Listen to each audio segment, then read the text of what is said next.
I'm not saying this to happen in the incoming government. And I will not just speak to the issue without giving you an advice. Like we always told you, like we always given you an advice. When we speak to issue, we advise you. And sometimes some of you don't listen. Sometimes some of you listen. And I want to believe some of the people that listen to us prior to the election, I mean, some of them were elected. Were re-elected. And some who didn't listen to us, they are where they are. And some of them who were not re-elected, it's not because they didn't listen to our advice. It is only because the people did not see it necessary, did not deem it necessary to have retained them.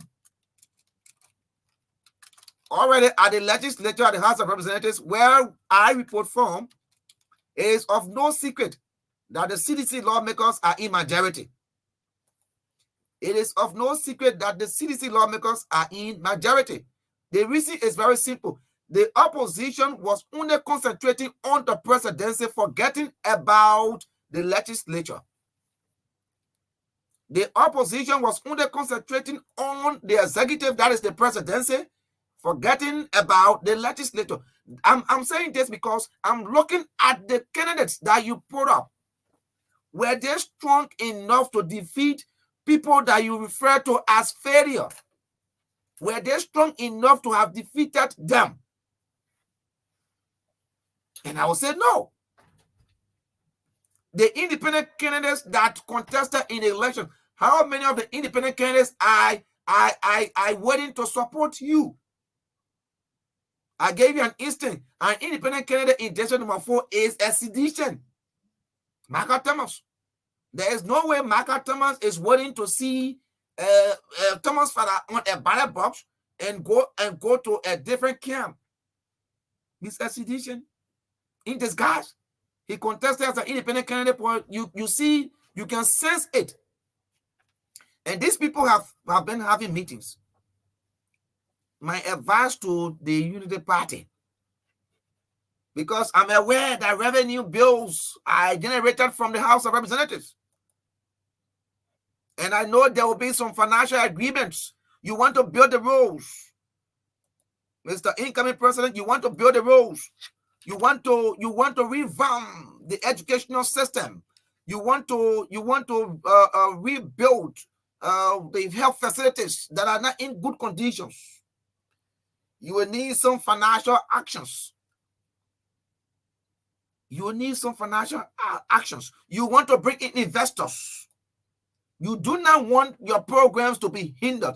And that's why I sat here the other time, other than our own State of the Nation, and I said, no matter the submission of the budget, because the budget has been submitted in the tune of 625.57 million. There's a drop in the budget.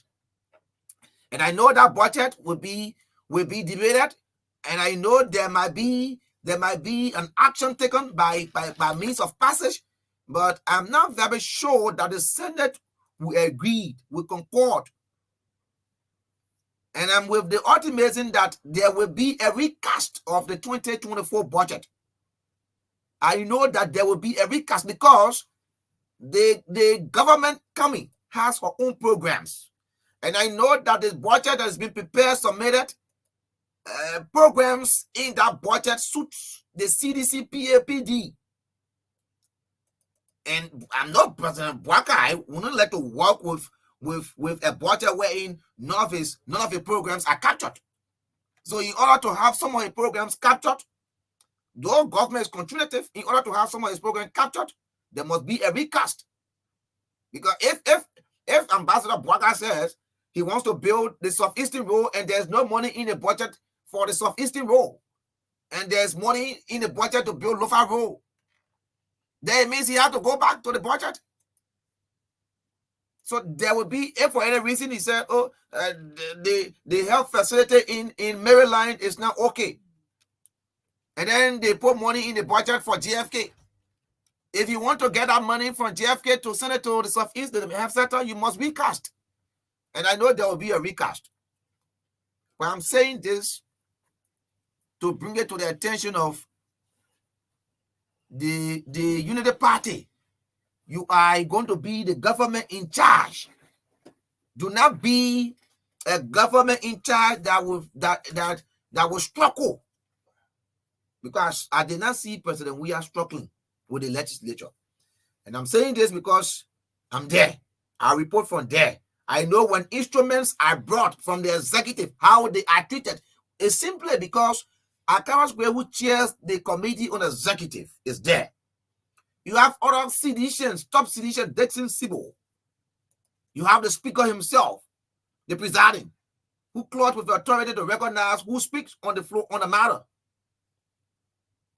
And the names of them, you have enough of them. So they could protect any instrument from the executive. Whatever agreement, financial, whatever financial agreement or investment, communication being sent there, they could protect it. Hope it works in your case. But with the look of things, it seems to be it's going to be difficult. You have to tighten your bows. You have to tighten your bows. If you don't tighten your bows, you're going to lose all of the positions at the House of Representatives. I'm saying this to the Unity Party this morning. If you don't tighten your bows, if you don't open up, I know you're anticipating making Rachel Kuhn the speaker, but this Rachel Kuhn, like I tell somebody, Rachel Kuhn did not see this coming.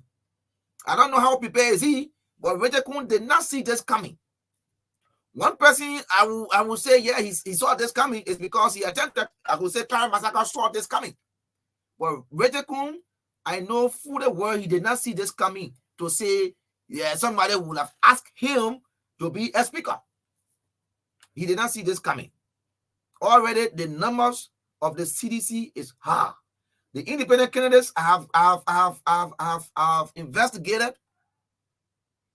A good number of them are seditions. And I'm told from the resolution I got here from the camp of Fonati Kofa of over 40% endorsing him. The Unity Party got to be careful, or else they will lose the speakership and they will lose the deputy speakership. Or else they will lose the speakership and they will lose the deputy speakership. If they were to ask me for an advice, I will tell them, because from all look of things, from the corridors of the legislature that are paraded, they go on Tuesday and Thursday, and from people I have spoken with who are elected lawmakers, except those of you that I have not reached, but people that I have spoken with, they're not willing to let go the speakership position. They are willing to settle for the deputy, to give you the deputy speakership, but they are not willing to give you the speakership. So if you were to ask me for an advice to not lose all, you must be willing, you must have an alternative. You must be willing to either settle for the deputy. If you don't, you will lose all and you might face problem. The numbers I'm hearing and seeing, numbers don't lie. And sometimes these things, we're saying these things during the election, you say, oh, numbers don't lie. No, because the man who has been proffered as the arrowhead of the speakership position did not see this coming. He's a prepared individual, well qualified, competent, and experienced individual. But he didn't see this coming. He's just started building his block. Thankfully for him, he's been able to get Mr. Musa Hassan Belede on his side. Thankfully for him. So in order to succeed, more is needed to be done. He has to do more. He has to do more, or else, I can tell you from free, you saw the number of lawmakers that this is first of a kind for me I have experienced. You saw the number of persons that went for Fonati Kofa at the airport. You saw the lawmakers that went. There were individuals who just got elected. There were people who are independent candidates that were among these people.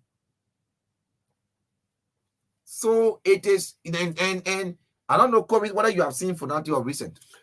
When you are seeing Fonati or recent, you see Fonati, you see the speaker shaking him when he The walking. last time I saw him, it was the week of the October 10 elections. That's the time, But you were talking about recent. Yes, the October 10 elections prior to the runoff, know. But from our standpoint, the election results, I mean, the House Speaker election process is tense. It's still difficult to swiftly say this is how it will end. But for indication, it's clear that Kofunati Kofa got the numbers in his camp. I'm told that some lawmakers are currently on camp as if to say it's a county preparation they have gone to. But so many things going to play in these elections that we hope that we don't have voting rights at the House of Representatives. So we are there. People. Yes, those who are there are the ones that are going to make that decision. And majority of them are now calculating how those decisions can be made. I don't know whether the Union Party will accept that a opposition speaker sits at the head of that House of Representatives, or the speaker will come directly from the ruling party end. If it comes from the ruling party ends, what are the chances? What's the opportunity that going to bring? If it comes from opposition camp, what is the opportunity? Because the speaker of the House of Representatives need to be in line with the president of the country. So you can have an opposition speaker, and I'm sitting as a president. There are some issues I'm not time I want to communicate with you. I will not be able to trust the ability to communicate with you at any point in time, because I believe that once I want to link that information to you, I want to give you a mandate, a direction to say, yes, this is how it's going to proceed.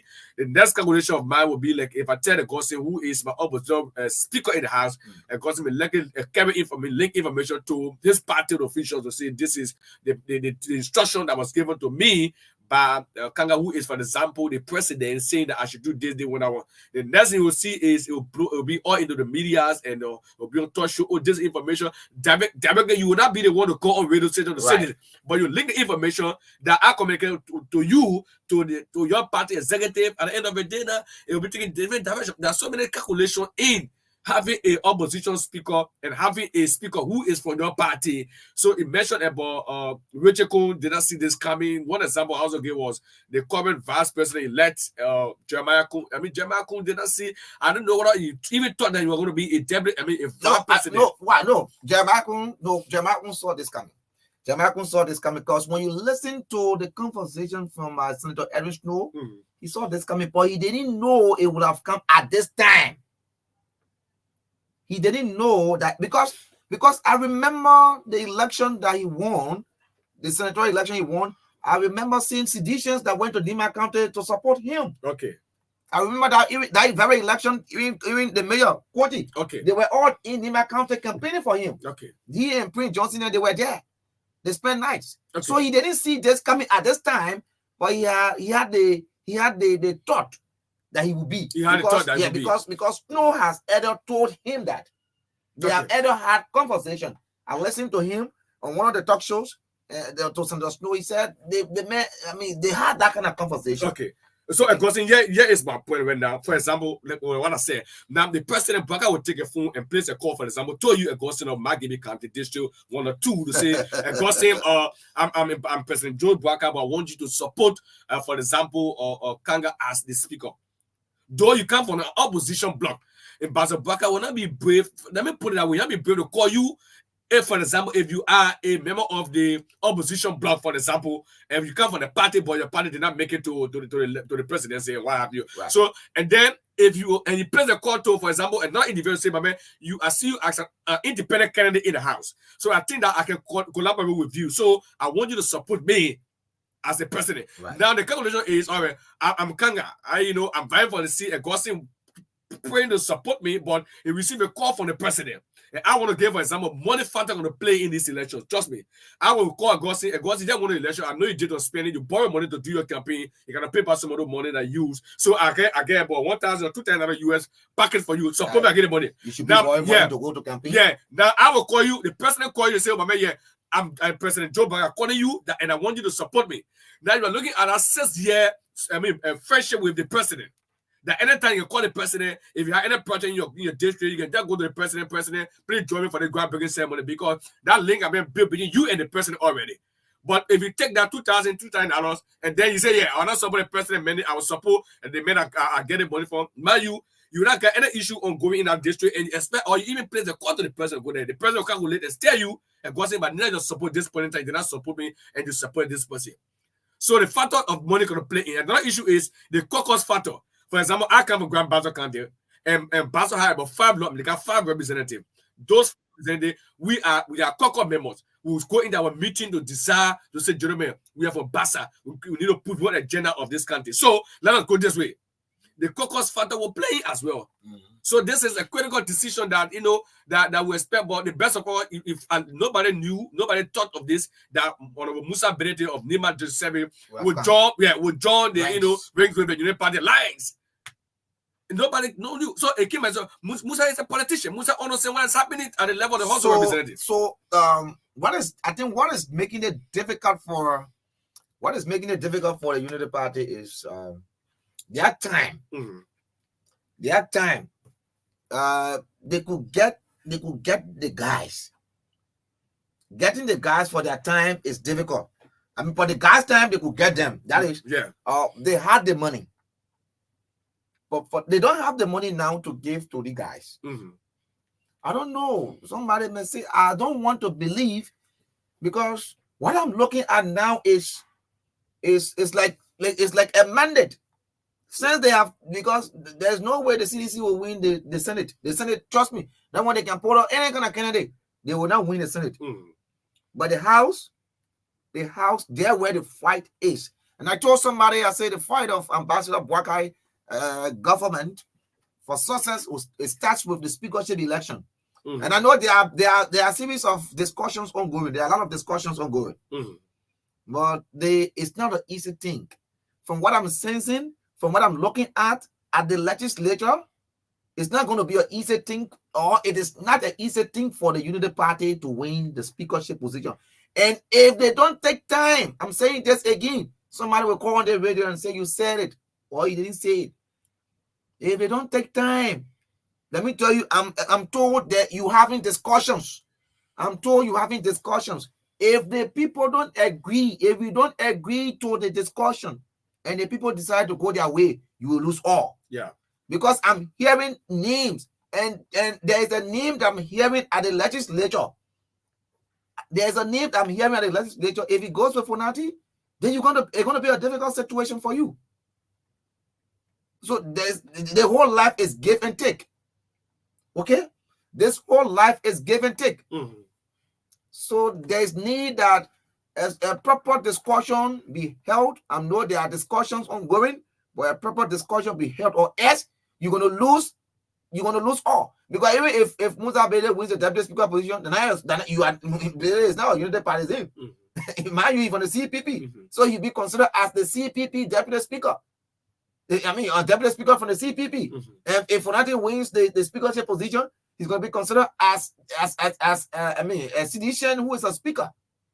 So this, because I know it's not about when you vote one, you vote all. Is that for example, the speakership is conducted and the deputy speakership is conducted. For example, the current deputy speaker was the chairman of the Labour Party, right? Right. And now he has sent to the speaker. I mean, the House of Representatives went there, and at the end of the day, he left. He left. And today, he is a member of the CDC, right? And this thing may play in, the politicians know how to do the politics at the higher level, right? And then those of our representatives who are currently in the House and don't bring the new ones that enter. Who are going to be making that decision? They will not be willing to go to the citizens who elected them to say we are about to go for a speaker position, and these are people. But where do we go? How should we vote? Do we want me to support this? But now, all the decision they are about to make at the House of Representatives, it is their own decision. Right. That's why I'm saying that the financial aspect going to play in. Most of the men too, they want to get on committees. For example, somebody come with a head background in one district. They may go to the House of Representatives. So let me tell you what is making it difficult. As a legislative reporter, right? There are people who they are seated already on committees that are quote unquote lucrative. Okay. And attempt to render their support to the Unity Party. And the Unity Party wins the speakership position. They are no on those committees. An attempt. An attempt. An attempt. They might tell them, because that is gentleman agreement. Yeah, now. yeah. They might tell them, say, we will maintain you on the committee or we'll put you as the committee. But for instance, I'm chairing the committee on rules and order. Okay, and my government did not win. You're an opposition. Yeah, I'm listen. I'm a sitting government. Yeah, and I'm chairing the committee on rules and order. And then we go to election. My government did not win, but I win. Okay, and then we're supposed to go to speakership election. And then my deputy speaker comes out, or my speaker comes out, and that he still wants to run. Who you think I'm going to be with? Definitely. Because I'm already seated. So this is the point. That's why you see. Augustine, that's why you see those power is sweet. Power is sweet. To be honest, this is the critical point. I'm looking at this from the David standpoint. I don't know about other people's analysis, but my point is, Augustine, it will be difficult. Let me put in the limit too. It will be hard for Ambassador Joseph Boakai as president of this country to have an opposition speaker and an opposition deputy speaker. It will be difficult for him, for his government, to have an opposition speaker and then you have an opposition deputy speaker. You think it is not a good thing for him? I mean, Augustine, is that unique to our politics? What I don't know what happened in the past or past administration where the president got the speaker is from a different party, the deputy from a different party, but the president is the head of the country. Right. Now the president, the speaker, you had any style of what? No, you're the party person. If that's what they had, the deputy speaker who are quote unquote maybe had a connection with the ruling establishment. The deputy speaker was then his party. So the Liberal Party. So the issue is the speaker should always be in line, my man. There's going to be somebody that Augustine will take from any hour of the day to call. My man, please come to my house. I want to see you. No. So if you had a depth or opposition speaker and you didn't get bended to that man anytime. That's an issue you want to see happening. It will not happen that way. For example, right after the break, I mean when the members of the House of Representatives went on break, the president called them back to session because they wanted some things to be done professionally. Yeah, that is constitutional. It's constitutional now. But the reason why that happened fast and it's happening the way it's happening is because of the connection and the link that the speaker got with the president. The speaker will look in the face of the president and say, Mr. President. And I think when this thing to be a lot for our guys who come back, they want that one. They will push it. The president, we have to get found in the moment. President, we come on the party. That keep a minute to support. But man, it is difficult to have opposition. And I think one perfect example is when the president left the country. We have left the country for a month plus. It's because he had a legislature. President, we had a legislature. Fine. Who would have sent a communication to the House of Representatives to take decisions against President? We have and Akara's graces there, or any president. That's why you agree with me now. You see the thing, you agree with me now. So that's the point. It's actually difficult. It's tough. It's tough as it stands. Like I said, they have to go on the drawing board. If they don't go on the table, they might lose all. That's what I'm saying. That's the point. If they don't go, if the Unity Party don't go, because I'm saying this, my good friend, Representative Richard Kuhn did not see this coming. Yeah. And I'm not sure he was prepared for it. He did not see this coming. And in life, you see, that's why it's always good to be prepared. And I think one thing that brought his name out is based on his competence and that his experience and qualification. He's qualified, he's suited. I know this is my second term to enter the place. Right. And one key issue that race into the smart game that you want to play right now. I follow one of that presentation with the way he said that if elected, he will cut down the budget of the speaker. Yeah. This is the idea that he want to push that to give favor for that one. I'm not buying into it because I'm not buying into even if I were a lawmaker, I'm not going to be listening to that because Vijay Kumar has never voted against the budget of the speaker. We've been there when they passed in the budget. Okay. He didn't vote against the budget of the speaker or the deputy speaker or whoever budget. He didn't vote no. In fact, when this whole harmonization and all stuff started, they were the one doing PowerPoint presentation and all stuff. So you were a member of the budget committee. So that one, just leave it. That is the quality of the day. Okay, that is the quality of the day. However, the number still remains 086-972-866 is the mobile money number. So now we are about to open the lines. But before we open the line, let me tell you, one reason for me, I believe that the John Korries debate did not hold is because I'm not sure Representative Richard Kuhn is able to look in the face of Deputy Speaker Fonati Kofa and say to him, all you say here the lie. All you say here the lie. Look, let me tell you, I'm assigned at the legislature. I have observed the workings of these people. and I know who I the ones working together. I know how close the interact. I remember the time there was a time when the deputy speaker was presiding, and I saw the interaction when he left the seat. I saw the interaction when he came to the floor, and people that he talked to briefly to have the floor controlled. And I know he talked to him. He talked to Yaga Korba. He also talked to Representative Larry Youngquay. Sure. Okay, so there are people who they work hands in hand. I mean, they did not disagree one day with one another.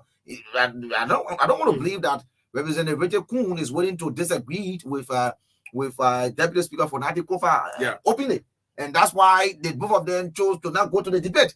And I do not want to believe that Deputy Speaker Fonati Kofa is willing to disagree with Representative Richard Kuhn, and that's why even though he came to country and he was in country, but he declined going for the debate. Okay, they say debate is conducted between two or more persons. Sure. Sure.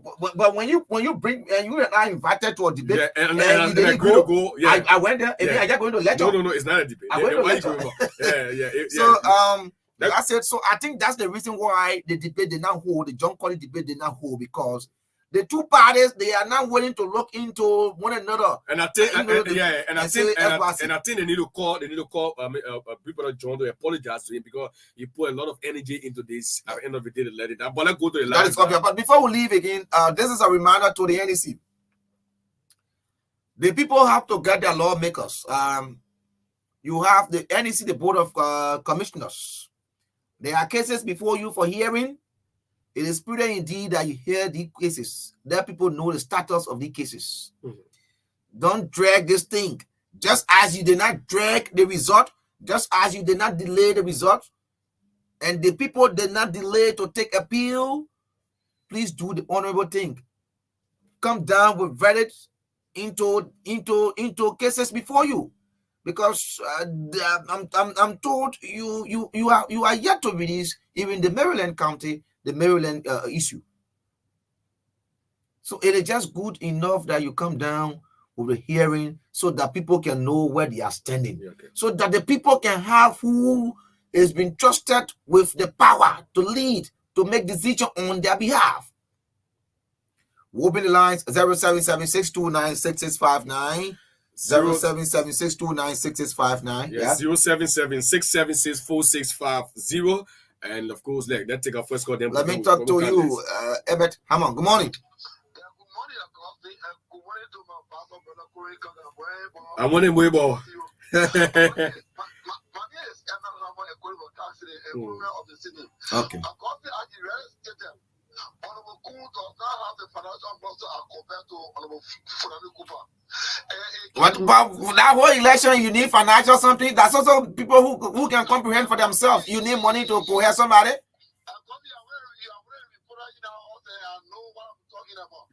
And now most of the guys are going with it because Honorable Musa Bilete have watched Honorable Kuhn, but he don't have the financial muscle. And if you look at it, in that time, I think the opposite would carry out to our position. Thank you so much. Thank you. If they don't take time, they might lose all. Good morning. Good morning. Okay. Good morning. You can't hold the line, Chief. We are running time now. Christmas is just 2 days. Yeah, this is people calling you this morning for this number 5 in Batala. Okay, Peter. All right, Batala. Yeah. I listen to the book generally issue, try to base on the analysis. But for me, I think that Richard Hammond would be preferable to be the next Speaker of the House of Representatives. Okay. Because the issue is very common. What do we see? We are talking about the government to come and work in the interest of the market. We are not talking about the Speaker to work in the interest of the coalition. We're talking about the people that elected them. So if government coming to work in the interest of the citizen, you need a Speaker. Okay. I will work in the interest of the citizen, and that was the person I have to lay the basic content of things for the citizen. Okay, let me hold you there and talk to this person on the line. Good morning. Good morning, Augustine. Let me say good morning to you. Good morning, let's hear you. This Avin, the national movement chair for Avin who? Avin Cook, and I join you for the of 5 your community. let me respectfully disagree with some of the analysis made by you. Okay. You know, America has the speaker Nancy Pelosi. Right. That's where she comes from. She comes from the opposition party. With, at the same time, Joe Biden comes from another party. Did I say an opposition speaker? I mean, an opposition cannot be a speaker. No. You said the smooth relationship, working relationship. Might not be there. That is not a definite position. And this is why I want to disagree that statement. Okay. Because when you have a policy, a very effective a president who is respected for law, president who respects the will of the constitution, the speaker will also be in line with that president. Because why it should when the government is the legislator, but the president controls the day-to-day activity of the state.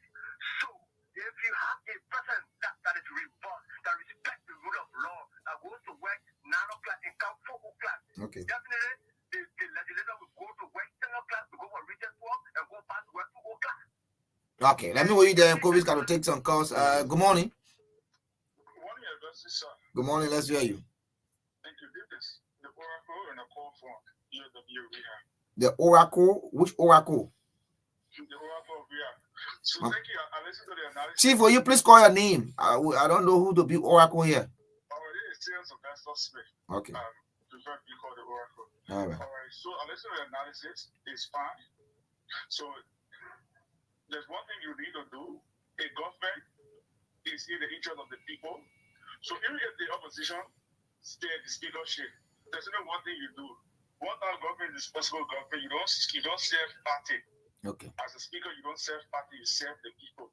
But there are other countries where the speaker can come on the opposition and the deputy come on the opposition. Once they have the interest of the people, if you don't go to the government to show the bad side.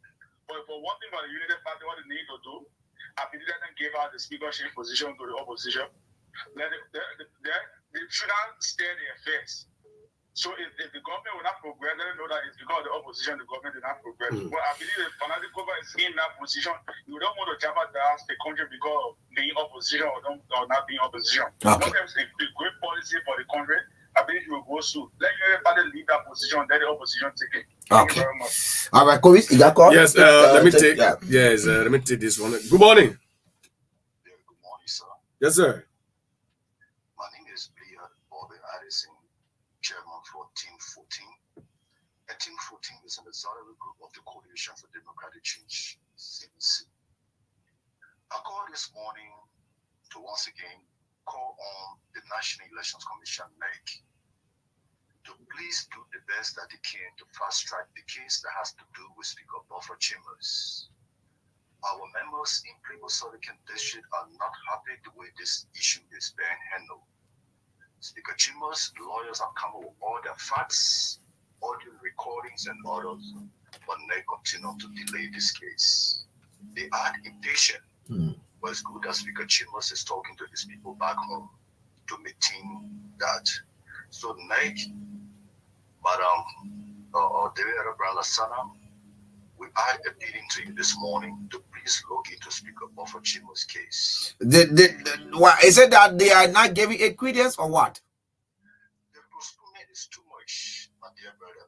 Whether they're giving a credence or not, we do not know. The hearing officer voice came out and said that Speaker Chambers don't have no facts after playing audio recording of a NEC official that she stopped ballot papers in favor of Anthony Williams against Speaker Chambers. And in fact, you declare 1 or 2 areas, nobody voted in one of the areas. He said that the people in that area never voted. He gave them 0 votes. You don't think they are delaying because they want to get the real facts as to whether the decision that was taken by the magistrate is not in the interest of the people of the district? Nathan said because problem for the people of Maryland County. Okay. When those from Speaker Chambers came out and said that we got problem with the whole Solocan, they should have waited, look into Speaker Chambers' case before come out to announce Anthony Williams as winner. That's the area that caused the problem. Okay. They should have waited, but they went beyond. So they need to do the best that they can. Today, I'm told 12 o'clock. We are waiting for them. You know? Okay. So Bobby, Then if wait. you are told today 12 o'clock, then just leave it. Just wait, Bob. Yeah, take yeah. From last week, they said today. Okay. So just wait. Today might be today. Today might be today. Yeah, definitely, Bob. Just Yeah, wait. Let me talk to this person on the take that line. person quickly. Yeah, please make sure and see what our fair play Joe is on his way all around. Good morning. Good morning, Augustine. Good morning. Let's hear you, Chief. Yeah, my name is Johnny Mitchell, and I call you from my District 11 office. Okay, Johnny, at least your office. Yeah, I work in the office of Honorable Combs, so that's the reason I'm calling. Okay. Let's hear you. Yeah, you said that Honorable Combs did not see the speakership. I did not say. I said I'm not sure he saw this coming. Okay, you're not sure, but I want to make you to understand that he saw it coming because Okay. when Honorable Fonati Kofa became deputy speaker, Honorable Kun was one of the candidates from the Unity Party vying for that position. But the Unity Party said that since Honorable Clarence J. Masakwe had been in the party for long. So let me make it clear to you as a person who was there on that very day when the election was conducted. Onokun might have had the ambition to have contested, but he did not contest. And it was Clarence Masakwe. It was Women Breeze Mensa. It was the Fonati Kofa. So I didn't know as to whether Kun had the ambition because his name was not pronounced. Yeah, but I'm telling you that he had the ambition and he threw his weight within the party candidacy. Okay. But the party was the one that advised him and said that since Honorable Clarence Masakwe had been in the party for some time, he had that legislative experience, having been there for the past 6 years and coming to another 6 years. So he should be given the chance to run on the party ticket as deputy speaker. Okay. And it was resolved from the party standpoint, so Honorable Kun stepped aside and supported Honorable Clarence J. Masakwe in the quest for deputy speaker. Right. So he has been vying, he has been eyeing that position, and he has been working. And I can safely tell you that Has he been eyeing the deputy speakership position or the speakership position? No, he has been eyeing the deputy speakership position in the past. Okay. But you must understand that we already had a speaker, and that speaker from Honorable Chimas was already there. He was very powerful to have him removed as a CDC speaker at that time. It wouldn't have been possible, so there was no way he could have hired that speakership position. Okay. But after it was clear that Honorable Anthony has won or is in the league, depending on the case, how he got it from the neck. Right. He thought it prudent that this is it. Since Honorable Chima, who is powerful in the CDC, is no longer there, I think it is necessary that I be the only Unity Party lawmakers that was re-elected. Right. I think I could throw my hat into the race. Okay. And when he did that, the party overwhelmingly supported him because he has been one of the staunch supporter of the party in terms of in terms of support and everything. No, I know him to be one of the workaholic lawmakers. He's not one person who don't go for section. That for sure I can voice for. Yeah, I know. So let me hold you there and talk to George Christopher. I know him to be one person who goes to work. He's not one person who go to work and don't go to section and sit in his office. No, he's not that kind of person. Good morning. Yeah, good morning, Augustine. Good morning. Good morning to Korries Karga, coming of the season. Gentlemen, we pronounce our CC mobile money to you people and okay. Okay, same to you. The man a politician is a Duke. Go ahead. We need to be very careful. I think I want to appreciate the incoming government for the space of doing an audit with the past government. Okay. Because in my career, we were interested to know that since the groundbreaking of the town construction in the University City, an audit that you could not initiate, an audit that you did not support, you as a government, because your government did not initiate an audit, but you praising people who are pronounced audit to come audit you. Okay. We need to get rid of the issue of impunity in our country because it's spoiling our country a lot. You cannot use $50,000 just for groundbreaking to a single place. So how can you were unable or you've been unable to push your government to have audited all these things? Well, for some of us, we're not in a policy position, but we are being calling for such audit since the of this government. Or the president being a president, he has a way of running the government. And today we are seeing there are so many missteps that cause our defeat. So we not repeat this thing in the past government, the kind of government we want for us to be controlled, especially in March, we can get a lower government position. Okay, let me hold you there and talk to Pascal Davis. Pascal, good morning. Good morning. Pascal is off the line. 077-629-6659, waiting for sports. Right after sports, we'll take Representative Matthew Fairplay Jordan of Grand Bassa County. He's seated already in studio. They may respect time. And that's how he goes to work. Good morning. Good morning, Pascal. Thank you so much. I phone from district number 6. And let me say thanks to Korries and for the show. So, Pascal, just before you go further, let me just make this known to you. Perhaps you've not been told. You one person, when you call on our platforms, you have a very conducive background. That is a quiet background. So I don't know. You always composing yourself before calling. Thank you so kindly for following our rules. Thank you so much. Well, because I understand that the feedback will always be terrible. So Right. yes, we found somewhere suitable to place our call. It's not solely for you, it's for the public. So Right. yes, we got to be decent when we're doing these things. But thank you. I'm concerned why we even want to have a speaker who is from the rural establishment. I mean, it should concern all of us, even you, Augustine, because Right. these were things that we spoke again yesterday. People say you can have the president from the CDC, the speaker from the CDC, the president from the CDC. They all said it wasn't good governance, and we not agree with them. So to even wanting somebody from the Unity Party to serve as a speaker, you as a legislative reporter should also be concerned with many Nigerians, right? So okay, there's some that and Sonati are vying for the speakership. Who would you want to prefer? Augustine, as a journalist, as a student, as a young person, this is a man who I initially said The two of them are qualified. Who is an experienced accountant. That man has taught. No, I know you wouldn't want to speak for me. I'm just asking because if somebody serves as a deputy speaker, it means he understands the workings of the legislature. But there is no different work you are doing as a deputy speaker. Kun was doing the same work. They all had the same responsibility as representation, lawmaking, and oversight. You want us to also agree that it's a money position as you have always considered the vice presidential post? Why he was controlling activities in the absence of the speaker. Of course, yes, you play the role. Are you saying that for that they didn't want they had the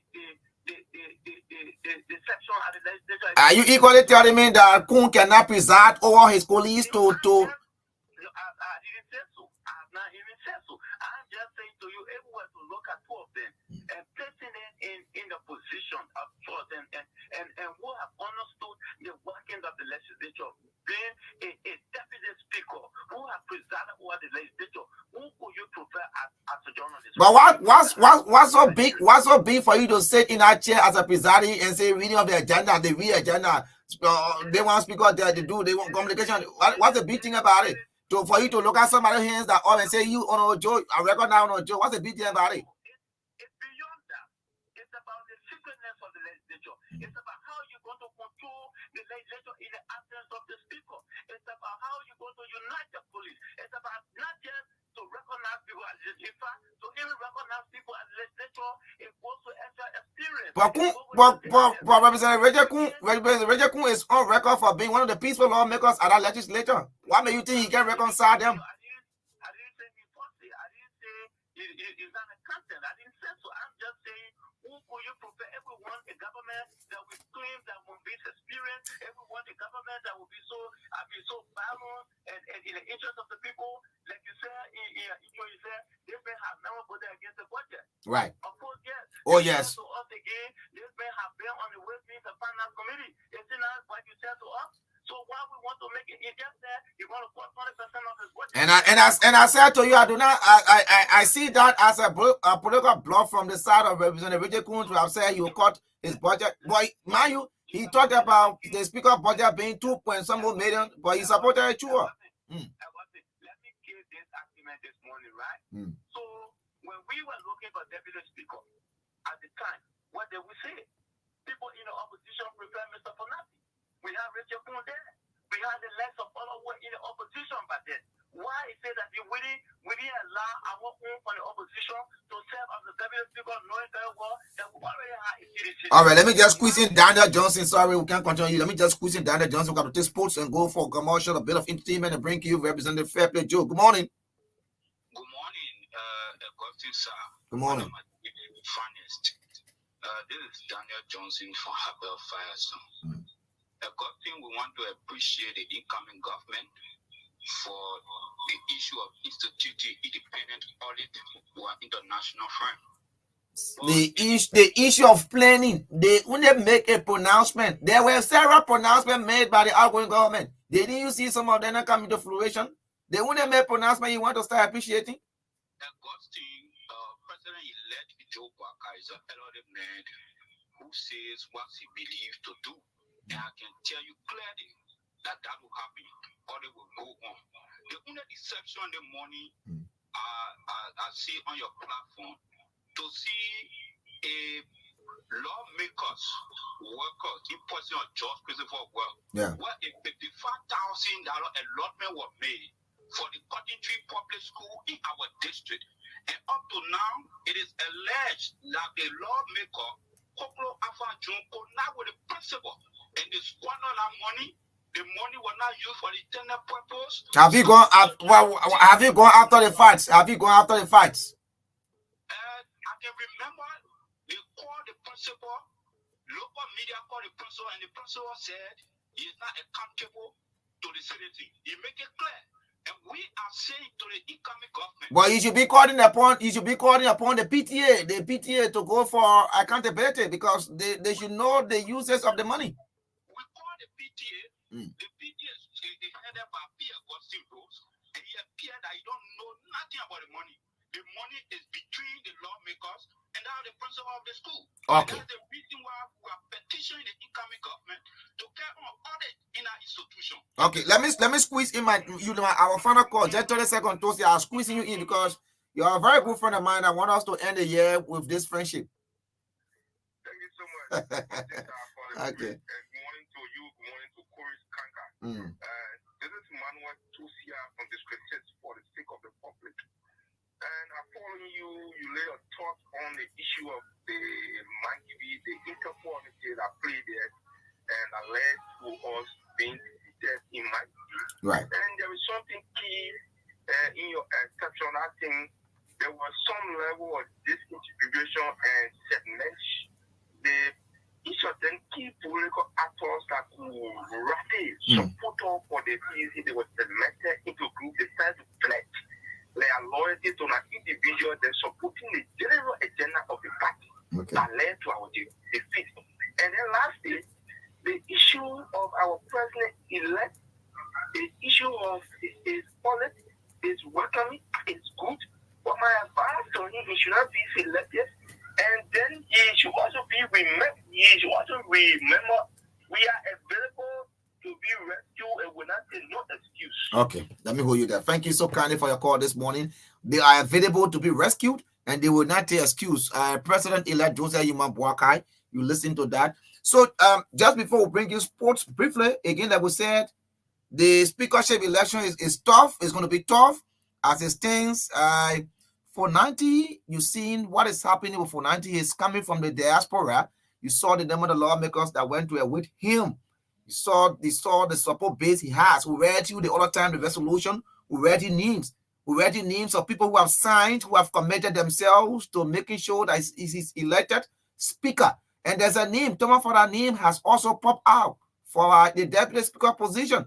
Mayu Thomas for the had an ambition to have contested the speakership position. But I'm told because of party consolidation, they were able to settle their little in-house issue, and then he dropped arms, and he's opting to go for the deputy speakership position that Musa Hassan Bede is also vying for.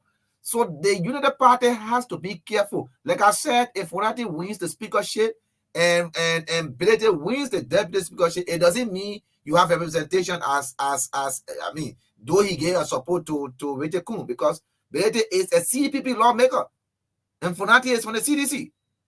So you gotta be careful, or else you lose all. If you are not careful, you're going to lose all.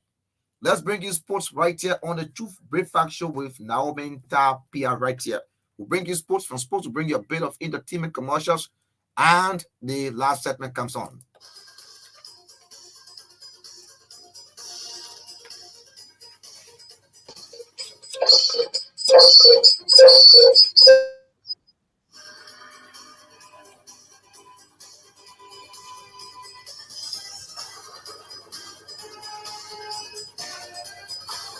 Indeed, right here, let's now bring you sports on the Truth Breakfast Show with Naomi Tapia. Naomi, the pleasant good morning. Ecobank is expected to launch a promotion called AFCON 2023 prepaid Visa and virtual card promotion this Friday. The promotion, according to the bank, will afford a resident of Liberia the opportunity to visit Africa's others banks of the Pan-African banking institution. The commercial. The commercial something. The commercial full of it. No, this one. They get locked. The AFCON 2023 promotion, which is open to both account and non-account holders of the bank, will commence Friday, December 22, 2023, is on January 31, 2024. The bank added that to form part of the AFCON prepaid and virtual card promotion, account and non-account holders should pick up a prepaid Visa card from any bank branch. The winner is expected to be announced via the raffle draw scheduled for February 2, 2024. The Pan-African Bank said in a release that the AFCON 2023 promotion demonstrates the Pan-African banking institution's commitment to its Pan-African heritage by reinforcing its connection with hundreds of millions of Africans who will be celebrating the magic of football at AFCON. York United has extended the contract of Liberian midfielder Frank Sumaro until 2024 season. According to Liberian Players Updates, the former FC20 youth player joined York on free transfer in February and appeared in 27 games across all competitions. The 27-year-old got nominated for both Canadian Premier League Team of the Season and Goal of the Season during his first season in Canada, but he unfortunately missed out on winning any of them. In another development, Mohamed Kamara scored his second league goal of the season for Hapoel Haifa, netting the opening goal as host Ehud Shaheen equalized 13 minutes from time to share the spoils. The Liberian international has played in 9 of Hapoel Haifa 10 Premier League games, starting 6 of them and contributing 3 goals, 2 assists. Captain Sergio Roberto scored twice as Barcelona held off bottom club Almeria to claim their valuable points in La Liga title race. The result leaves Barca to third in the table, 6 points behind leaders Girona and 4 adrift of second place Real Madrid, who both have a game in hand. Goals from Rafinha and Roberto twice put the hosts ahead, only for Leo Batistao and Edgar to level. However, Roberto's late effort ended their 3-game winless run. Javid Saah now traveled to Dallas for a friendly against Mexican club America before they head into their winter break with their next fixture at La Palmas on 4 January. One plus from joining a European Super League was unlawful, and UEFA and FIFA are abusing a dominant position. The European Court of Justice has said it comes after a case was brought by the ESL and its backers claiming UEFA and FIFA were breaking competition law by threatening to sanction those who joined the breakaway league. The European Union's highest court found against the governing bodies. It added that did not mean a breakaway league will necessarily be approved on a hugely significant day for European football. An initial report released last December by the ECJ said the rules of football's European and world governing bodies were compatible with EU competition law. The verdict will be seen as a blow to the authority of UEFA and FIFA in how they govern the game. UEFA said it was confident in the robustness of rules it has brought in since the ESL was first proposed, and that it will comply with all relevant European laws and regulations. It added it trusted football's existing setup will be safeguarded against the threat of breakaways by European and national laws. That's all Korries posted.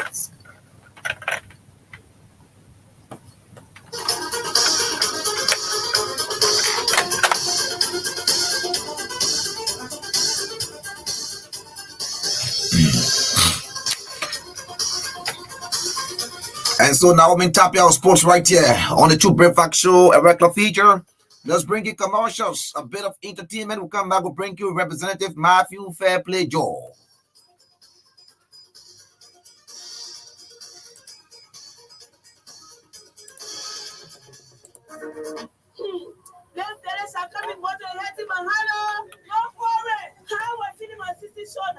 I saw him next week episode. I sent you with 20 weekend one, to be out for your house. Sure.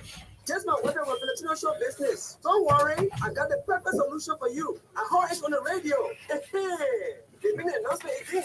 Just listen. More light at home. More possibilities for greatness. Orange Energy is a reliable solution to all light problems. Inspired by the sun and changing lives, one beam at a time. Brighter days are here. Orange Energy now provides reliable electricity at affordable rates. With solar kits starting at $6,565 Liberian dollars and monthly payments starting at $1,600 Liberian dollars. Visit any of our stores or POS to purchase your kit. Brings you closer to what matters. Orange. The 34th edition of the African Cup of Nations Final will take place in the Ivory Coast from January to February 2024. EcoBank is giving away their tickets to the grand final slated for February 11th, 2024. To be a part, simply grab a Visa prepaid card from any EcoBank branch or create a virtual card and shop online. You can also use EcoBank Visa prepaid card to pay for goods and services online or shop at restaurants, supermarkets, boutiques, and at petrol trade filling stations when you buy fuel. Every transaction gives you a point, so multiple transactions equals multiple points, and multiple points give you a better chance to go to the Total Energies Cup African Cup of Nations 24-23 finals. So grab yourself a prepaid card now, or create a virtual card for all your online transactions and book a seat at AFCON 2023 finals. Terms and conditions apply. EcoBank, the Pan-African Bank. Fast speed internet and forever data pack. I have no explication. I one router in my house. Yeah, everyone now support for me and the family. Get your home internet router from any Orange store or POS around the country and enjoy a football data packs that start from $9 for 10 gigabytes valid 30 days to $59 for 125 gigabytes valid 30 days. There's a pack for everyone. Enjoy using the fastest speed internet. Brings you closer to what matters. Orange.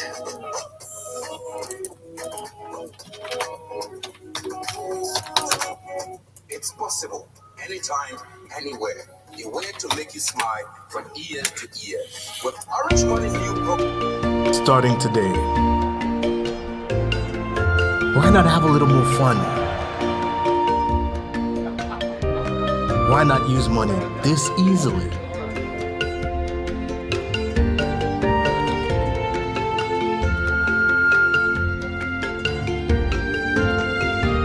Why not get even closer to family? Why not work how you've always wanted?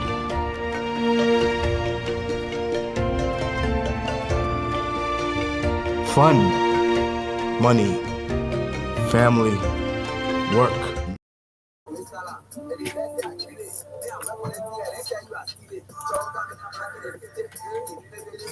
And I tell you, this is King Dennis. King Dennis this morning. Trouble coming. It's often said, walk without play, make Jack a dull boy. And so I don't want to be that Jack. Good morning to you folks. Our mobile money. Why is there light not coming? We know things are high, but you need to identify with people. So let me say good morning to you. Welcome back to the country. Senator James Emmanuel Nukwe. Good morning to you. Compliment of the season. Welcome back to the country. Good morning to you. The great man, Dr. Buffer Chimos. How you doing this morning? Hey, Representative T. Perosa, someone tapun where? How you doing? Jimmy Smith, my Firestone brother, how you doing, man? At 9:20 this morning, we'll bring you Representative Matthew Fairplay Joe. So it's 2 minutes up to the time when we shall open up to crisscross him.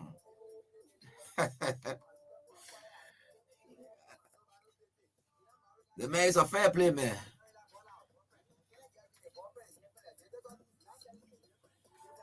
So it's 0886-972-866.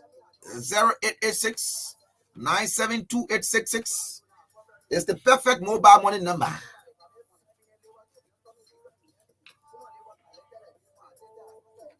Don't be moved.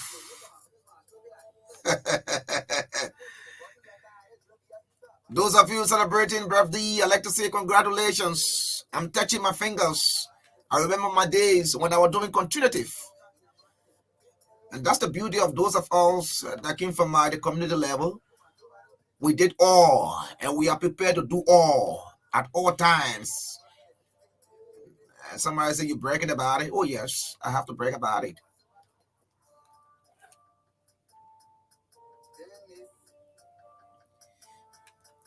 And so then we bring the music down. Of course, it has been just in fulfillment of a wise voice, if not wise saying that says, play without, walk without play, make Jack a dull boy. So we play that song because most often, if not often, you are told that our broadcast is coupled with information, education, entertainment. And that's why you see we bring commercials in between as break and bring you a bit of entertainment. We now cross over to the man who represents the people of District Number 3, Grand Bassa County at the level of the legislature. The matter of fact, he's been given another mandate, and that mandate starts as of January 22nd, 2024. If I is not January 22nd, that the president won't start that time, but they won't start on the 1st of January. And so I'm pleased to welcome second-time lawmaker. There are too many persons who craved to be re-elected. They were not. And there are many persons as well who were re-elected. So those of you who enjoy the confidence of the people, I'd like to say good morning to you on a fair play. You're welcome. Well, thank you, Saah. Let me say thank you for your invite. I'm happy to be here this morning. And I want to also say morning to all of you, the True FM family, Korries, Pro, Karga. Compliment of the season. Well, same to you. I'm seeing a little bit change. I don't know whether I'm not saying the truth or there's something that is of reality. I'm seeing some level of expansion in your structure since you were pronounced winner of the just ended election. It seems to be you relaxed and you're free now. You're sleeping freely. Well, sir, I always been relaxed and always been free. I think they just not body, and always maintaining this body. So while it is true that we have the tension out of our back, the election, the campaign tension, all of those things. Yes, indeed. Now we're resting and concentrating our best to do the people work for which we were elected, and are glad, to be re-elected, to continue to serve my people for the next 6 years. So you were just saying, Sonny, lawmakers, their work will start on the 15th of January. Because the old lawmaker will remain seated up to the 15th, where the new lawmaker will be taking over from there on that same 15th. And I think there you have in the speaker's election, right? Yeah. After then, the induction, yeah. if I since you talk about you having some rest time, you are elected with a task. I mean, you're going to be given a task that which is not going to be strange to you to represent the people, to make evening laws, if not good laws, and have a very good oversight. But are you one of those persons who went and credited a lot of money? Because when you credit money and then you got a poor job to do, you think you have to pay the money, you think you have to do the poor job. Are you one of those persons who went to the bank and they use some of money? For the campaign? Right. No, I mean, I did not go to the bank to credit for the campaign purpose. No, like I was here the last time, and when you asked me, my campaign started earlier in 2018. So your relationship and your work within the district, starting from the day of your work in the legislature, is the campaign. So when you work in the interest of your people and you are able to deliver, to them what the people expect of you. During election day, you won't have to, go and look for money and to credit and to do things that you did not do from the beginning of that 6 year. Because campaign is not the day of the election. No, campaign is not the 1 month to the polling day. No, campaign is the day you were put into office. Yeah, campaign start from there. So you start working from there, and a little amount you get when you get $20, you make sure you carry 15 or 20 $10 to your people. Here you are complete. And that's what you've been doing. Yeah, that's what I've been doing through all when I was elected. So based on that, it's how our people saw my effort and they decided to elect me. So it's not about carry money to them the day of campaign, or to do extra thing. But those things that I started doing from 2018, those are the things that the people look at, and they decided to reward me by giving me a second chairman. Congratulations, and let me say congratulations to you and many others who have been certificated and who will be certificated as well, because there are people who have their cases pending. So Korries will now drag you through the Basa politics, and then we'll come back. We'll go to the legislature. We'll be back here. We'll go to the legislature and discuss some national issues. I guess. Korries? Yeah. Like your representative? Yes, sure. He's from Akante. Okay. Okay. Yeah, let's transition. He's from Akante, and it's good that sometimes it's important. Good morning again. Congratulations. Ate, since your election, your first time coming. No, this is my second time, Corey. Oh, Right after the election here, I was here, and we talk about that. And this is my second. Okay, I know. Have you presented a certificate to the people of the district? Or the program pending? Yeah, the program is pending. We are expecting to do that. We wanted to do that the last Sunday in this month, but was said that it will be the eve of the new year, which of course, our people may be busy, and so we have decided, take it to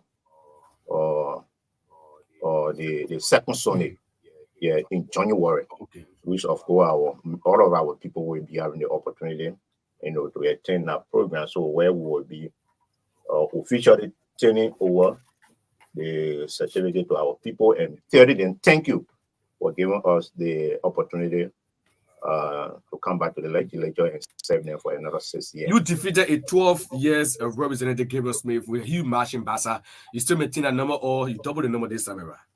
Well, I maintain that number. The number I received a little over the number that I received in 2017. In 2017, I received a total vote of 13,360. In this election, I also received the same 13,447. So it's just a little over 80 some of vote. Okay. So that is the mandate that the people gave me. That show the really. I know that in some of votes are some of those are new. I mean, first time voters too who believe in you to say, well, I don't know more of this time around. Oh yes, the first time voter, the young people in the district, even the elderly people, and all of those things. So all of those people in the district, they all support me. So just imagine I received over 50% of the vote. So that is as a result of my hard work. Okay, let's go back to your first change of office. What were you able to achieve on your first 6 years in office, Joe? Well, in my first 6 years, all that I promised to the people of that district, we were able to deliver everything. Okay. Working from the pavement of the Fairground Road, the purchasing of the student bus, the market women, the grant for the market women, and our scholarship program, the district office that's at almost 70% now, and many other development that we promised the people. We were able to do that. Besides that, we were able to, based on lawmaking, this honorable man was able to put for full bill, and out of that full, we have 2 that passed successfully and printed into handbill now. And that 2 has to do with the establishment of the Grand Bassa Community College, and now providing education for our young people in Grand Bassa County, not just my district, but the entire county, even our sister county, to do with Riverside Sando. Now we have that community college. It's now the university now. I mean, the university. Okay, back in 2008, it was a GBCC. So on the establishment now, you push at a level, and it's now with the university. Yeah, that bill was passed, printed into him bill. It's now a university. 2, we have the engineering society bill. Engineering society bill, it was passed by the lower house, went to the Senate. It was also passed, sent to the president, and now just recently it was signed by the president. It also been printed into handbill. So in my first 6 years, I successfully, put forth full, bill.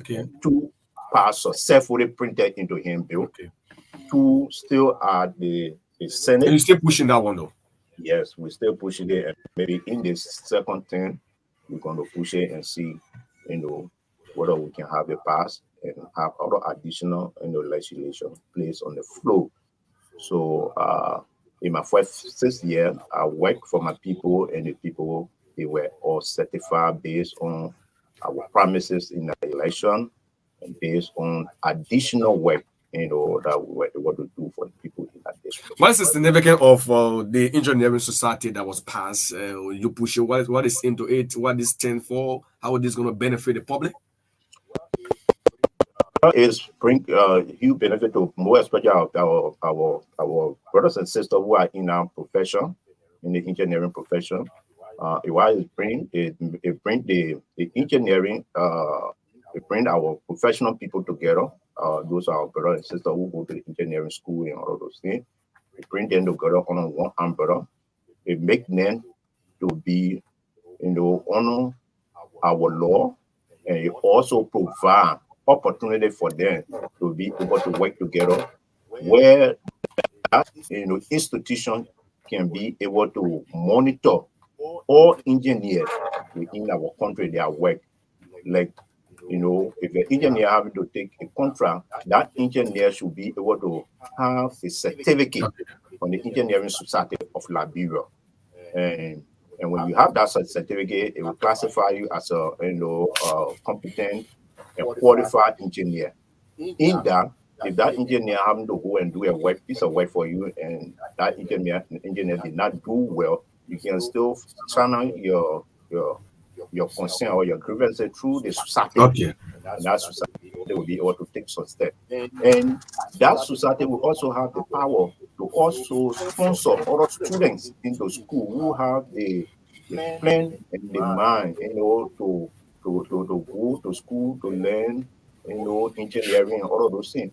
You will have the opportunity probably for scholarship and all of those things through that institution. So the institution now will have full control over the engineering activities within our country, and they will be able to monitor all of the processes leading to professional work in our country. All of those things that nobody will not just come to you and say, I'm an engineer, and then you get your contract, you go low, they spoil your work and all of those things. So there are a lot of benefits within that, for which we try to structure that bill that will enable them to be on the rule of law in our nation, that will govern them, that will give them the opportunity to even, forward their education and to be a professional engineer. Indeed, the two major bill pass I know is significant to the growth and development of the country. If you happen to leave the legislature now, the history will be there that Honorable Joe of District T Grand Bassa, Buchanan District, to be specific, pass the GBCC that used to be the Grand Bassa Community College and push at the level, and today is the Grand Bassa University. And the other issue is the engineering society that was passed on. You are making history already, but what were you not able to complete? Looking at your workings, why you did not complete with your first chance of it, that this second chance that you're gonna press on it to make sure that it comes to fruition.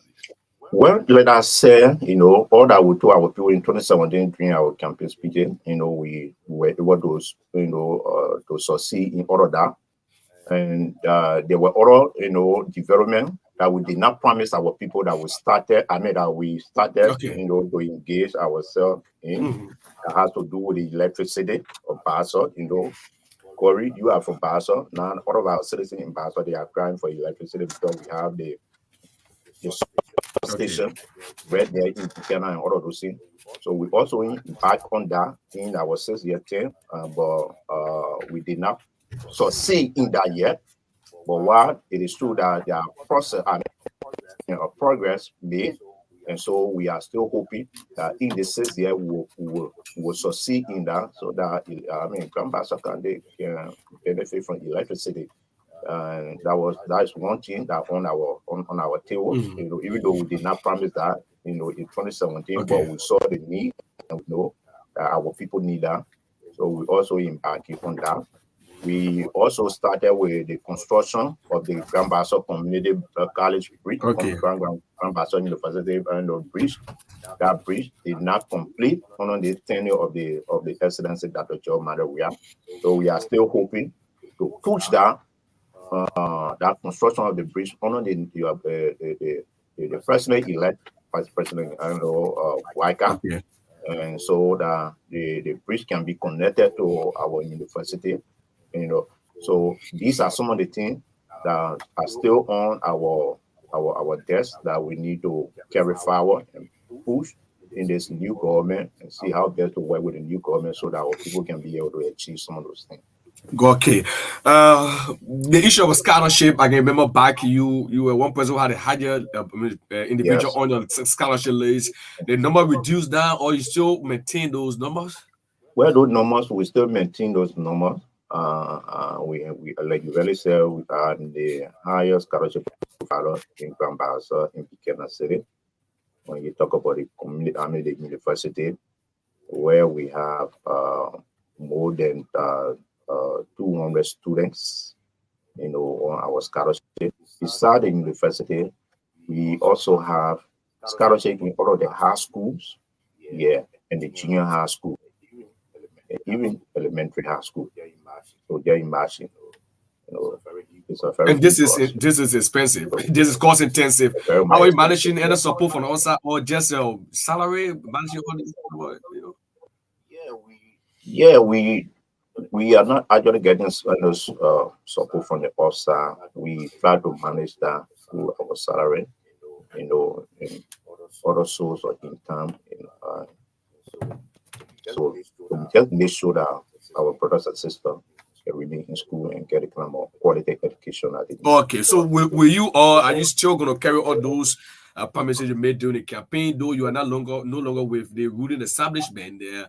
As of January 22nd, you will be referred to as an opposition representative. How do you feel now? So so the 2023 campaign, when we went there, are a few things to our people that we did to do. So some of those things we still stand by them, which of course were not much. We told our people that upon our excellency, we will make sure to increase the grant to our market women, because we observe that that's actually helping our women to be able to cater to their homes, send our kids, to school, and to also pay rent, all of those things. So we saw the need to still empower them to get additional loan to our market women, Now this time is not the market women. This time we promise the community women because my first says The 52 communities in the county. yeah. So this time we say okay, the 52 community women who are selling in front their home, in front their horses. These are women now we're going to target. Okay. Because they did not benefit in the first 6 years because the money that was given it went directly to the market women. Okay. The marketing association. Yeah. Okay. And so the women in the community, they too was decided to complain. So, but we all tell you, well, I mean, we are not selling in the market, but we sell in front of our river horses. So there was a need that will also benefit. And so we told them that in the next year is their time. So we promised them that we're going to empower them. That is one. Two, we also told the people that the student bus that we bought, we're going to provide that was 32 system bus that you bought. We're going to provide additional, bus to our people to the district because the bus is actually helping the people in the district because the bus is not only helping the students, but the churches in the district, they also benefiting from that when they are going on their conferences. They also use the bus. And when even our football team, by the way, the county is coming to the county team use the bus, and other division team within the county they also use our bus. So we saw the need, the district development council and saw the need that we should get additional, bus to be added on that. So we also promised them that so far we would do, Clearly, the excellency that the Joe man we are and we all the crap of the people, parts of people concerned about the government hospital road, and our people wanted our road to be paid. So when the excellency came in Pastor, told the people say when you vote for me, I will make sure when you vote for me on what you will make sure and pave the road. And the president did not wait, for the election to be over. He started some work on the government hospital road. Unfortunately, the president did not win. He is not re-elected. So, and it's I went to him. We talk about the road. Now we are not in power. So what you need to do now is to be able to talk to the new government, lobby with them, so that they too will be able to, continue the road and complete it. So when we are sitting, when the government is sitting, we will still lobby, with the new government, to see how best, they can help in the process to be able to work on that road, so that the pastor people. Because that's a huge project, and you are calling on them to put aside politics for the interest of the people of the district to make sure that that road can be built. Because you serve as chair on public works at the House of Representatives, and you are hoping to be returned to your position. Yeah. So that is one of our major target that we will be able to lobby with the present government, the leadership, and I know for the love of our people, the government will look in our direction, they will listen to us. They will not hear our voice as an opposition, for in the interest of the past of people, so that they can, place some emphasis, interest in the construction of that road, so that that road can be completed. So our people, because that road is actually needed for people in Grand Pastor County, because the road are leading to the hospital, when ambulance is on that road, when the boy is now with the patient, it's almost like the patient will die in between there. So people saw the need and they decided to cry, how the president saw the need and act on that road. But the president is no longer, the president will not be in office. Ask me that when we are sitting for to lobby with the new government to have that road. Okay. Now you used to have the authority when the outgoing president, when he was a seated president, you should just say any hour, any minute to place a call to him, inform the president that this is what I want to do. Why are you going to miss President George we had for in 6 years? That you're about to go through. Well, I just want to miss the president because the president, like you already said, he's one person who listens, who cares about his people, who willing to hear the cry of his people. Because I actually said, whenever we carry the plight of the people to the president is willing to sit with us and listen to us. We open his door and we go and sit with him by asking, Then imagine on the issue about the fairground rule. When I told the president, immediately the president, instructed the public minister at the time, the late Mamutu, and that rule was done. The same way with the Grand Bassa Community College Bridge, when our students had a need for that bridge to be reconnected, I went and I placed that on the floor of the legislature, and I also made follow-up to the president. The president listened to me, and he saw the need and instructed the public minister to start work on that Grand Bassa Community College Bridge. He did. You see, today when the GBCC, when the government hospital rule, when the people were crying for the pavement on that road, when I went to the president, I cried on him, he also listened to me, and he started some work on that road.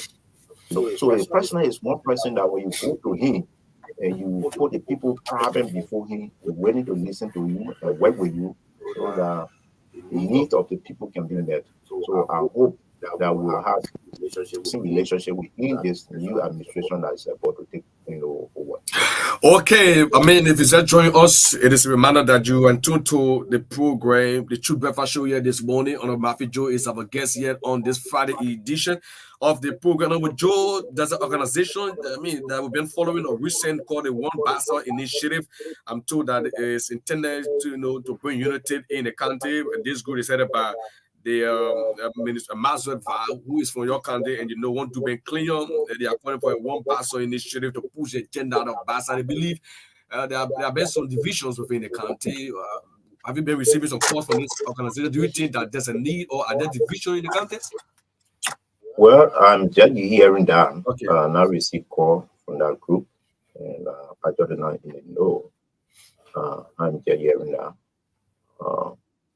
But with the question you asked, whether there's a division, there's some disagreement, on the political side, or even the residents that saw this part. If it's not among the caucus members, you ask and lawmaker, it is within your district. You control the capital of that place. So for me, I did not see division.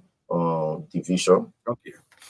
I did not see, even though we are in politics. And in politics, we may have some disagreement and agreement because we are from different political background and we will not always agree on issue. Sometimes the issue come and we have some disagreement on the issue, but at the end, we find one common ground and we move forward in the interest of Grand Bassa County. So if we talk about division, I don't know from which side they are speaking from. Okay. Or I know that the Bassa people, they are together and we are in the best interest of our country, like our motto say, Bassa first and Bassa last. So what we are pushing for is for Bassa to move forward, for Bassa to be developed, for Bassa to be united, and that's why we stand for. That's why we have been working towards. So I did not see division. This LDC issue, the legislature to Bassa, you talk about it. Tell us basically where do you stand with it now? How soon do we expect, or are you still going to be knocking on the doors of the incoming government to make sure that Bassa benefit? Because we saw if you enter in Bassa, you got a substation of LDC that is right around the Biju Tambia. Yeah, for the issue of the LDC, the process is ongoing. Like you already said, we have the substation right there near the Ikena City, and there are some work that is ongoing. If we even go to Orange Grove, you will see the running of distribution lamp, okay, and the pools and all of those things. And so it's just a matter of time. It's a process because the government did well, by working with the partners that are responsible to finance that process, the World Bank and what have you. And so they are doing well. And so we, with our understanding, by next year, the Korries will be entering Bassa. So it's just about about pushing, and continue to knock on the door of them so that they will be able to speed up the project so that the people in Bassa will be able to get Korries soon. But I can assure you, Korries, process ongoing, and the issue about electricity will soon be solved in Grand Bassa County. Asla Mental Library, are they still living up to the corporate social responsibility of the county? Are they still assisting Grand Bassa County? Asla Mental, what I will speak to is that they are laying out to the corporate responsibility that has to do with the ones within the law. Where they say Bassa should receive 1 million every year. Nima 1.5 500,000. Yes, that one, I believe that during our administration, they have been paying that money, and the government are also been relating that money into the cover of Grand Bassa County, and that is why you saw under our administration, the administration of our Superintendent Jandy Babwe, we did a lot of projects in all of the district. We did a lot of projects, and our people are encouraged by that. To see social benefit from Asla Mental, working for them in the rural district, constructing bridges, hospitals, school, and what have you. So, for that aspect, they are doing well. But sometimes you go to Asla Mental, you want them to do additional thing for the county or for the people. Sometimes they tell you, say it's not in their scope of work and all of those things. And when they don't do, when they want to do it, they can't. Then they do it. So that you can't force them because it is not part of the agreement. That maybe like in beginning, maybe you have a football bridge, maybe a community suffering from a hand pump or latrine, and you go to them, you want them to help. If they wish they would do, if they not want to do it, they will not do it. You will not force them because they are not compelled to do that because it's not part of their their corporate responsibility. Okay, now Honorable Joe, let's transition now to what is before you as for decision making. That is the speakership and that of the speakership position. Where are you? I'm a Funanti Kofan, who is the veteran lawmaker, an experienced politician, and a competent legislator who think can lead and carry and promote, the image of the legislature. Funanti Kofa comes up. Funanti Kofa, the deputy speaker for now. Then what will you say about because the names we are hearing, they all, the both of them went to the legislature together. Second term now. You heard about Representative Richard Kuhn, assistant accountant. Yes, I agree. Richard Kuhn is competent, educated, but I would prefer Funanti Kofa because he has, additional experience that you bring to the table. He's a counselor. He understands the rule of law. He also an experienced man, who have worked in the corridor of government for some time. And so we believe in him that he can do better, than Kuhn. Why it is true that Kuhn is competent. Okay. Now, what will be thinking that your decision is predicated upon the both of you from the same party? Is that why you're taking the decision? No, it's not that because we are from the same party. I think one thing that we are looking at is that we need a balanced government. You're calling for a balanced government? We are calling for a balanced government because, Saah, you are being in the legislature. And you guys have been criticizing all that. Oh, the legislature is a rubber stamp legislature. The legislature is a 4G, legislature. Whenever instrument come. So this time, legislators have decided so that to be able to, make the government to be a balanced government in terms of our governance, and so that those attributes that were levied against us in the 54 will not continue in the 55. This is something that you could not condone. So that's why we are about to change. Okay. This is why we are about to rebrand the legislature, so that when instruments come, the speaker sitting there will not be receiving call from the president and then immediately it be a 4G passing. Well, that's why you were doing your government time. And that's why you guys criticize and that's why you guys were around. I'm asking you this predicated upon a disclosure, perhaps because you from a ruling establishment whose speaker is also from the same party in Speaker Buffer Chimos. So I'm asking as to what are some at times when instrument comes from the executive. Yes, When I will not deny at time, yes. As time, it happened that way because the speaker now is the speaker of the CDC, the ruling establishment, right? And they will now want to sometimes the executive will have some influence over the speaker, Right. all of those things. And so sometimes when instrument come, Right. while police will get copy, turn ahead and be all the scrutinize the document before come back on the floor and everyone on the decision.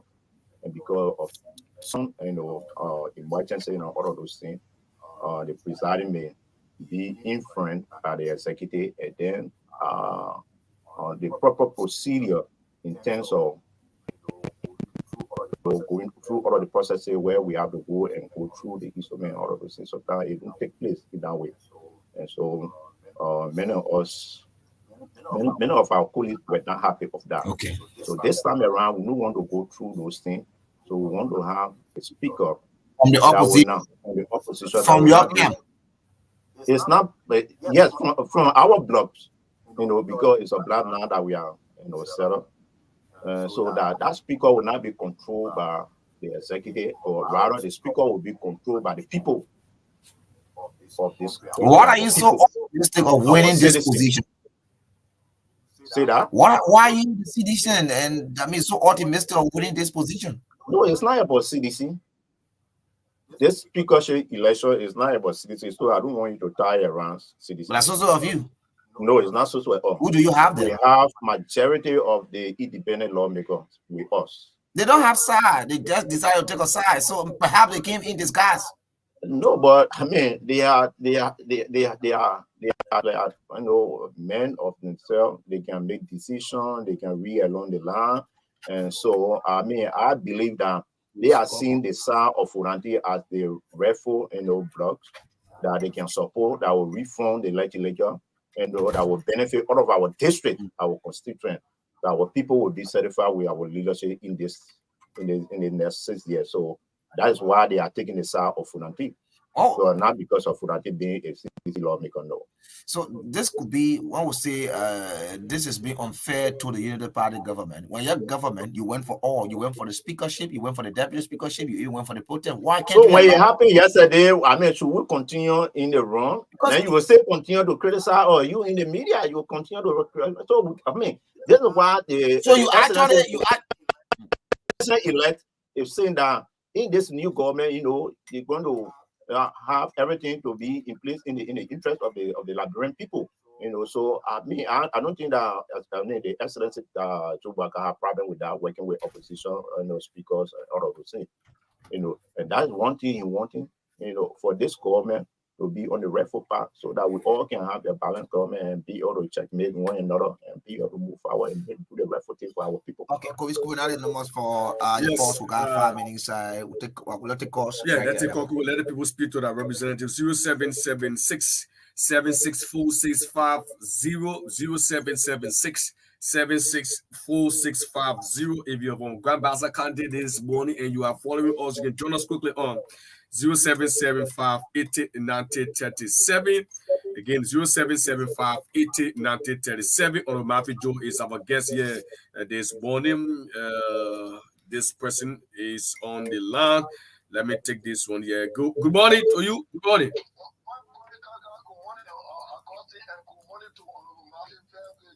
Good morning. Thank you.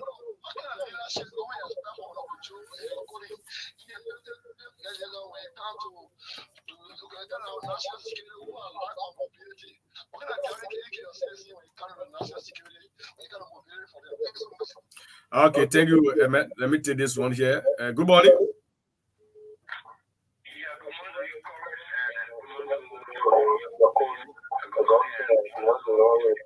Good morning.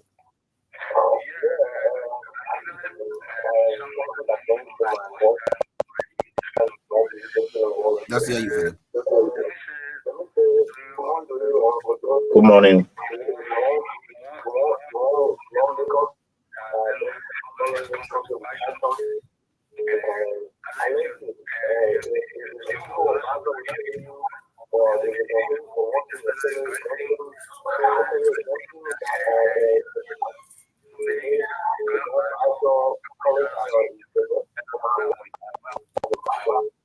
Okay, this person, hello.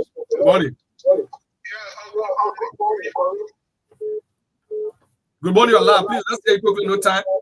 Yes, thank you very much, sorry. This is a meeting for the politics on Indian Civic account. And let me say, good morning to the father of one Good morning. And I saw the lawbreaker this morning, and I want to say thanks to him. This lawbreaker is a members account. This lawbreaker is a stakeholder. A lawbreaker, there are now transformation in members account. This lawbreaker continue to do for his people. That is a very reason. Okay. Are you pressing because you work in your office? Are you pressing because you work in his office?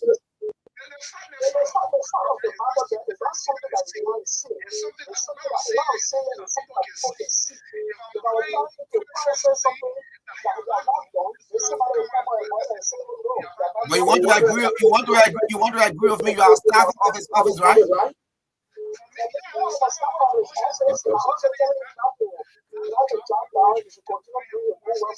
Okay, let this person have a good morning. Yes, sir. All right.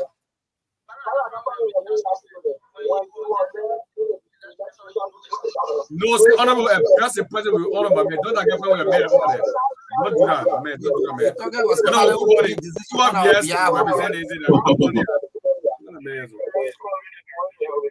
Good morning.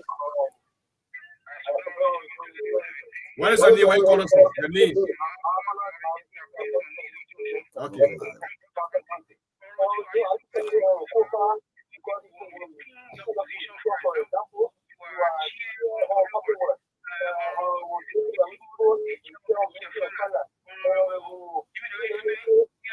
Okay, what are you want to do? You want to hold on to a position, right? Okay. Okay. That's the question. Okay, we got the question, my brother. Thank you. We got a question. Hello. Morning. Let's hear you.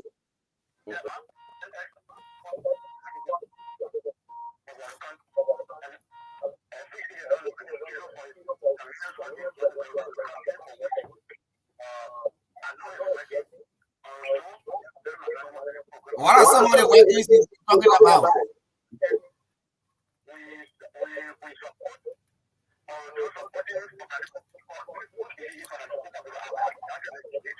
Okay. All right. Thank you. Good morning. Yeah, good morning. All right, Michelle.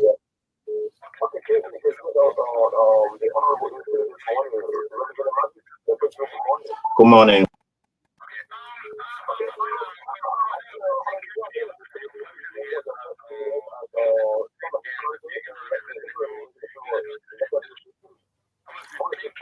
Thank you.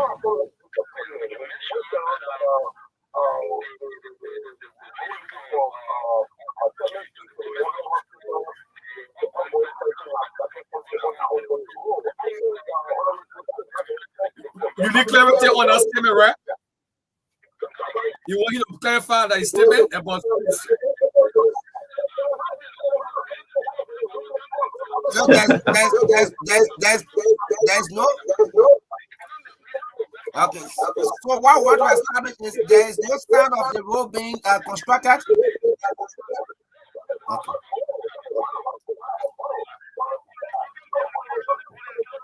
all right. You addressed it. You made talk about something is well and good morning. Yes, sir. At least two more. Just two more.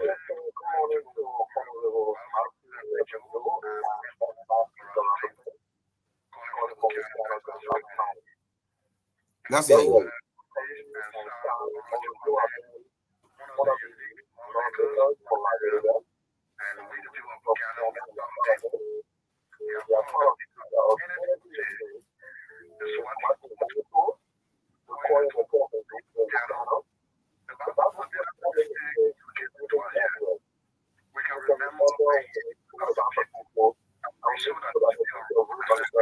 Oh yeah.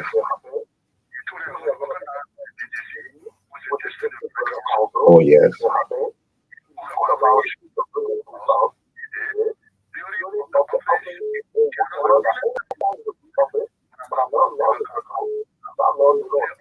Oh, he did. Okay. Okay, it's a real the last person. The last person. Good morning, no time. Good morning, people, no time, sir. That's it, Peter.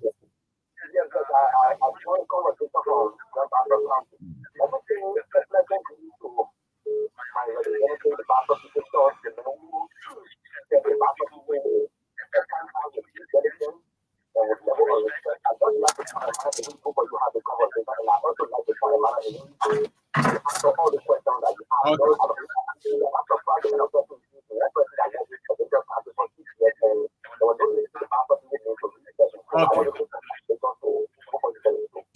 Thank you. Well, Honorable Joe, only one person. Listen to the chorus. Yes, let's say you quickly. Yeah, okay, thank you very much. And let me say thanks to all of the chorus. I listened to them, and one of the chorus asked and he tried to deny the work that was done on the government hospital road by the accidents. Your whisper or what? No, but even with West Cross Route, it's a work that was done, right? There was a work that was done. And everyone in Basel, they are witness today. So I don't know. He said he lived on the road, but I don't think that he lived there. Maybe he's speaking other months or other things. But during the president campaign launch in Basel, when the president came, when the president spoke of that road, the president told the people of Basel that we will not wait for the 14th time, but we will start the work immediately.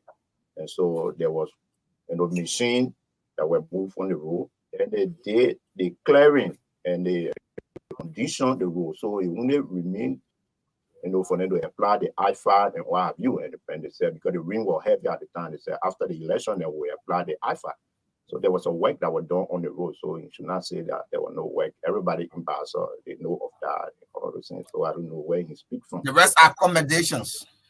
Yeah, the rest are accommodations. So I just want to say, a very big thank you. Like somebody was asking whether we fighting Fonanti because of committee. I would tell you, say no. We are not fighting Fonanti because of committee position. Because you think when Reggie wins, you can still maintain that position? Yeah, when Reggie wins, we will still get committee, even if it's not the same committee, but it's you will just be floor member. Just be floor member. You will not be floor. You will not be in the hall and be floor member. You will still have to be on committee because the house work through committee. So it's a matter of that every lawmaker be on a committee. Because if you are not on a committee, how do you expect? You're not chairperson, you're not co-chairperson, you're just member. The chairperson and the co-chairperson can take decision without him consulting you. But the matter of fact is that you will be on committee and you will also make your input and your decision. Okay. So I want to say thank you very much, Corey. We want to say thank you, Augustine, for the time. We want to say thanks to all of our caller. We want to say congratulations again to the incoming president or the president-elect, the Excellency Joe Biden. Difficult thing for some of you, right? Yeah, no, immediately when my president congratulated the Excellency Joe Biden, we are congratulating. Also, when you go on my Facebook page, you will see that. So again, I want to congratulate him. We are willing to work with him in the interest of the Liberian people. People should not have the fear that if Funanti be the speaker, the legislature will stand against the interest of Joe Biden. No, it's just a matter that we will properly, check and balance, and we'll have the right thing to be done. Just for taking off the stress. Somebody said the thing I heard at you, and you heard. What's that? You defeat your God. Look, that defeat is beyond us. Okay. While it's true that even if you enter any race you go to, and once you are defeated, yes, indeed, it will help. But that does not mean that is the end of your life. No, we still have left to run. Well, probably we may come by 2029, you not know, Augustine. Okay. So we have to do the refuting and work in the interest of the Liberian people. But again, I want to thank you very much, and thanks to our listener and all of our viewers. Thank you. Representative Matthew Fairplay Joe of Grand Bassa County, District 3, has been here with our dear friend and brother Korries Karga, Augustine Saah, on the last edition of this week, the True Breakfast Show. Thank you so kindly for your listening. Roll again. We're still awaiting your alight on 086-972-866. We're awaiting your alight. We will acknowledge you once you send in the Christmas package on 086-972-866. I talk to you. When I talk to you, do have yourself a Merry Christmas and a prosperous New Year. Never trouble until trouble troubles you. Never trouble until trouble troubles you. Have yourself a blessed day.